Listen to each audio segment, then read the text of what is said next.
Hello everyone welcomes, and today we are going to discuss the geopolitics political things happening around Middle East, particularly around Israel में जो भी हो रहा है, Lebanon में जो हो रहा है, और उसके क्या implications हो सकते हैं, या as a geopolitical thinker आपको क्या चीज़ पता होना चाहिए, क्या नहीं होना चाहिए। We are going to discuss that.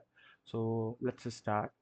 So first of all आपको ये पता होना चाहिए कि what are the things which are happening near Israel and why it is happening, and yeah, what's going on, and we will also try to know कि क्या हो सकता है और क्या नहीं हो सकता है। तो फर्स्ट ऑफ ऑल ये रहा आपका इसराइल, द प्रॉमिस लैंड, जिसको हिब्रू में या फिर बाइबल में कहा गया है प्रॉमिस लैंड, क्योंकि अ, ऐसा माना जाता है कि गॉड ने ये जगह हिब्रू स्पीकिंग लोगों को, यानी कि जीव लोगों को प्रॉमिस किया था कि ये जगह उनकी होगी, और उनके बिहाफ पे आज का जो ये इज़राइल देश है, ये बना हुआ है। सो हम घुसते हैं सबसे पहले इज़राइल में। तो आपको दो बड़े बड़े चीज़ जो अभी दिख रही होंगी, एक तो ये वेस्ट बैंक का एरिया है जिसमें जेरूसलम आता है, और ये जो गाजा स्ट्रिप है। तो 7 अक्टूबर 2023 में कुछ ऐसा होता है कि इस गाजा स्ट्रिप से ये जो आपको मार्किंग दिख रही है, ये एक तरह से पैलेस्टाइन कंट्री, आप जानते होंगे। सो पैलेस 1948 में जब इज़राइल और पैलेस्टाइन आज़ाद हुए, यहाँ पे पहले अंग्रेज़ों का इंग्लिश रूल था, तो उन्होंने क्या किया, 51% अराउंड लैंड, 51 to 53% जूज आबादी को दी, जिसको इज़राइल नाम दिया गया। और 59 to 47% जो लैंड है वो पैलेस्टाइन कंट्री को दिया गया, जो कि अरबिक स्पीकिंग पीपल का है, यानी कह सकते हैं आप Christians and Muslim majority country को दिया गया। बाद की बहुत सारे युद्ध हुए, आई एम श्योर आप लोगों को पता होगा, जिसमें Israel was able to capture around 70 to 80% of the land, and it's known as Israel now. Palestine जो कंट्री है आज हम जो जानते हैं, वो सिर्फ वेस्ट बैंक और गाजा स्ट्रिप के रूप में हम जानते हैं। तो 7 अक्टूबर में ऐसा क्या कुछ ऐसा होता है, जो गाजा स्ट्रिप, जहाँ पे हमास का रूल है, यहाँ पे कुछ लड़ाके होते हैं, कुछ नहीं, एक एस्टिमेट के दौरान लगभग 2000 से 2500 पीपल अराउंड, जो क्या करते हैं, इन फेंसेस को तोड़ते हैं। जो जहाँ पे ये पूरा जो ये आपका फेंस है, ये कहीं कहीं अराउंड 6 मीटर वॉल में तब्दील है, और कहीं कहीं पे आयरन फेंसेस है। तो उन्हें उन्हें बहुत अच्छे से, बहुत ही टैक्टिकल तरीके से आयरन फेंसेस को तोड़ा जाता है, और फिर ये लोग गाजा से एंटर करते हैं इसराइल में, और बीर शेवा में और अशदोद तक कहा गया, कई कई रिपोर्ट में कि अशदोद तक ये लड़ाके घुसे थे, और उन्होंने बहुत लोग कैप्चर किया, murder, rape the childrens, rape the womens, और बहुत कुछ हुआ, जिसमें एक एस्टिमेट के दौरान 1400 से ज़्यादा इजरायली सिटीजन्स वर किल्ड और बीइंग अबडक्टेड बाय हमास। तो ये सब जब हो रहा था, तो उसके बाद इज़राइल ने एक ऑपरेशन स्टार्ट किया, और फिर उन्होंने गाज़ा पे हैवी बॉम्बिंग और पूरी तरह से हमास को ख़त्म करने का एक एम बनाया। But on the other front हम देखते हैं कि लेबनान के साउथ में, जो कि नॉर्थ ऑफ इज़राइल है, यहाँ पे हेज़बोल्ला, जो कि सपोर्टिंग ग्रुप है हमास का, दे स्टार्टिंग बॉम्बार्डिंग द इज़राइल 10 अक्टूबर से।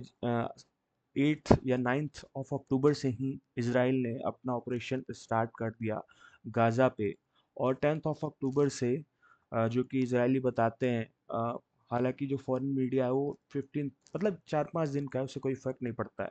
15 अक्टूबर से ये क्या करते हैं कि इसराइल पे ये जो रॉकेट्स हैं और मिसाइल्स हैं, वो बरसाना चालू करते हैं। उनका एम ये होता है कि जो ऑल एट वंस जो इजरायली आर्मी है, जो फोकस है पूरे गाजा स्ट्रिप में, उनके फोकस को बिगाड़ा जाए, ताकि जो हमास के फाइटर्स हैं वो यहाँ से निकलने में कामयाब हो सके या बचाया जा सके उनको। The focus was this, but कोई सरप्राइज नहीं था, क्योंकि यहाँ से भागने का सिर्फ दो तरीका है। One is through Egypt and one is through sea. वो इधर से ऑफ कोर्स भाग नहीं सकते, but on the sea side Israeli navy ने पूरा ये ब्लॉक कर रखा था एरिया। राफा से जो निकलने का जगह है, या फिर और भी जगहों से निकलने का जगह है, उस तरफ से इजिप्ट आर्मी ने और इजराइल के साथ बहुत ही अच्छा कोऑर्डिनेशन है Egyptian army and the government of Egypt का। उन्होंने भी ब्लॉक कर रखा है, तो बहुत ही कम चांसेस हैं कि most of the Hamas fighters वो गेट किल्ड, और कुछ बहुत जो हाईली रैंक्ड हमास ऑफिशियल्स हैं उनके भी निकलने के कम चांसेस हैं। एंड तो हम आते हैं इस समय करंट, और ऐसा क्यों हो रहा है हमास के सपोर्ट में हिजबुल्लाह क्यों हो रहा है? This is all because of Iran. Iran, so Iran is here, right? Iran is here, but Iran militias जो छोटे छोटे ग्रुप हैं ईरान के, वो हिजबुल्लाह है, वो आपके हमास हैं। और अभी तो तीसरा फ्रंट मैं कहूँगा यमन से खुलने वाला है। यमन में जो हुथी रेबल्स हैं, these are also the militias of Iran.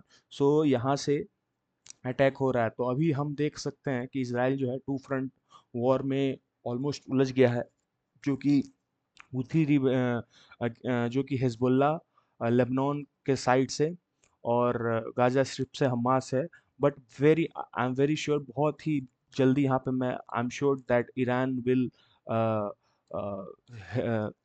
Iran Iran जो है वो हुथी रेबल्स को कहेगा कि आप तीसरा फ्रंट भी खोलिए।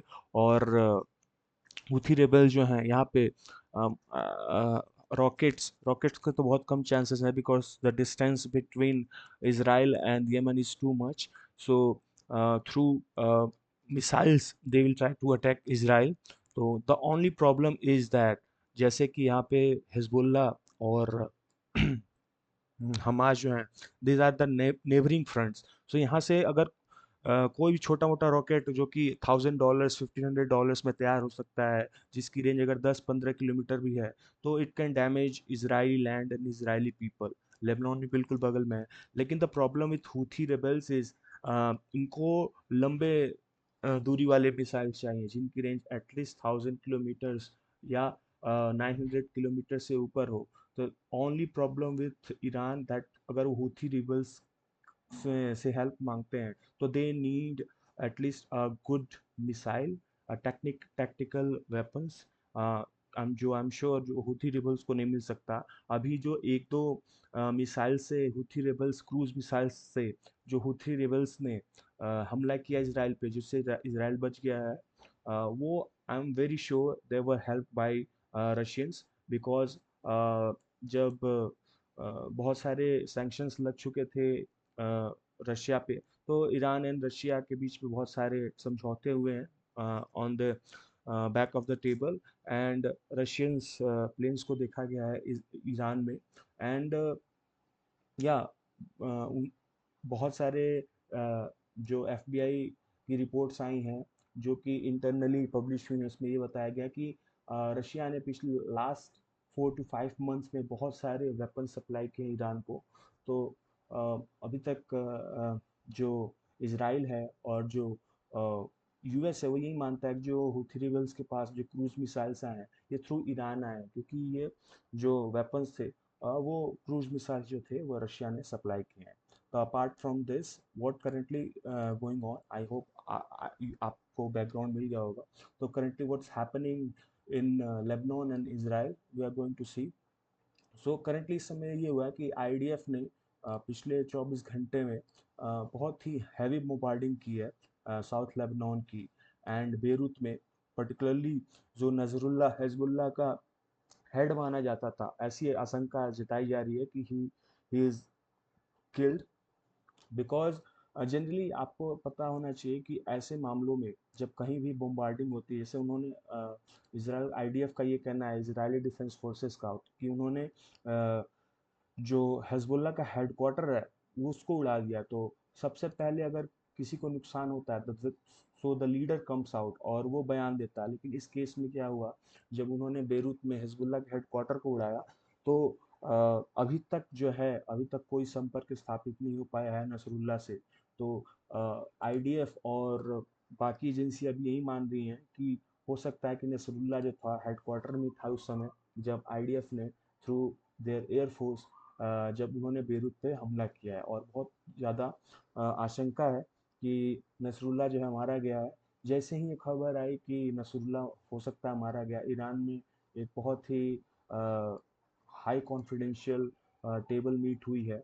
एंड बहुत हद तक अब चांस है कि जो सपोर्टर्स ईरान के हैं, जो मिलिशियास अब सीरिया में हैं, तो आई एम श्योर सीरिया से अब चौथा फ्रंट खुल सकता है या तीसरा फ्रंट खुल सकता है।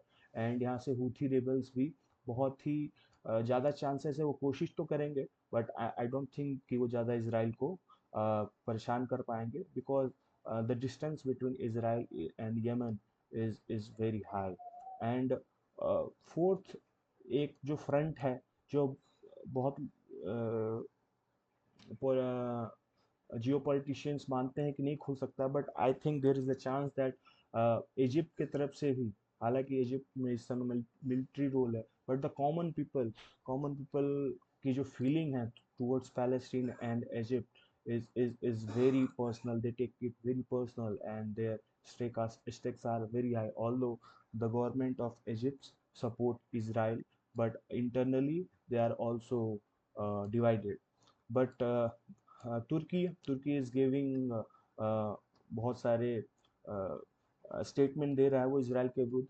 बट जो अभी हम जानते हैं जो इकोनॉमिक हालत है तुर्की की, and the things which are going on तुर्की इंटरनली, आई डोंट थिंक कि तुर्की कोई स्टेप्स लेने वाला है।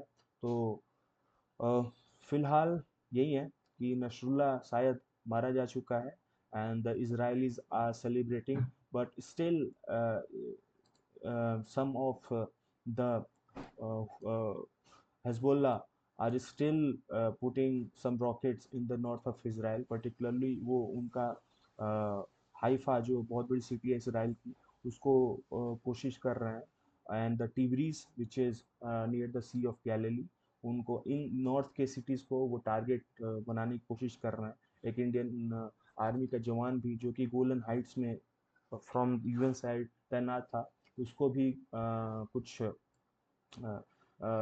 मेडिकल असिस्टेंट की ज़रूरत पड़ी थी, बिकॉज अभी क्या है कि अंधाधुन जो हिजबुल्ला हैं वो रॉकेट्स बरसा रहे हैं। They are not caring that ये रॉकेट कहाँ पे जाके गिर रहे हैं। Their only aim is they want Jews blood, they want Israeli blood. तो वो ये नहीं देख रहे हैं कि ये जो रॉकेट्स हैं ये सिविलियंस पे गिरे हैं या फिर armed people पे। So currently these are the things which are going on currently in Middle East. But yeah, एक 24 घंटे से 36 घंटे के बीच ये चीज़ बहुत ज़्यादा मेरे को लगता है पॉसिबिलिटी है कि ईरान जो है अब जो थर्ड वॉर फ्रंट है वो खोलने की कोशिश करे through Syria. And also there is very high chance that कि लेबनान में जो अभी आईडीएफ ने रिपोर्ट किया है कि अभी भी 150,000 रॉकेट हैं। तो ये देखना पड़ेगा कि क्या इसराइल ग्राउंड इन्वेजन स्टार्ट करता है लेबनान, साउथ ऑफ लेबनान की, या फिर they are still going to continue using their air force to abstract these missiles. So it's going to be interesting. Thank you very much. We will soon meet again. Thank you.